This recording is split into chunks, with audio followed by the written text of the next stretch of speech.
शुभ कर्म महाराज जी, कर्म और भजन में कौन बड़ा? भजन, क्योंकि कर्म नाशवान शरीर से शुभ और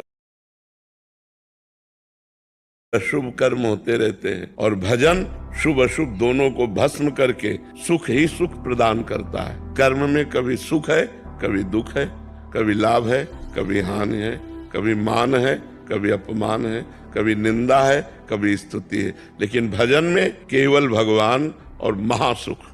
कर्म की ताकत नहीं कि अविनाशी पद प्रदान कर सके, भजन की ताकत है कि वो अविनाशी पद प्रदान करेगा।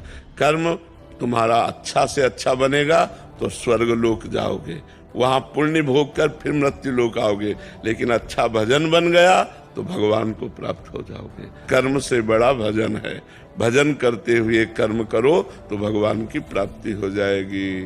कर्म त्यागी नहीं होता, कर्म फल त्यागी होता है। भजन करते हुए जो कर्म किया जाता है वो भगवान की प्राप्ति कराता है, और जो केवल कर्म किया जाता है वो अवश्य में वो भोक्तव्यम कृतम कर्म शुभाशुभम, शुभ और अशुभ कर्म जो बनेगा उसे भोगना पड़ेगा।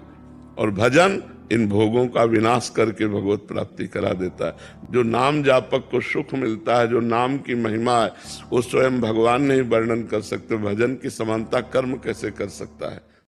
महाराज जी, कर्म और भजन में कौन बड़ा? भजन, क्योंकि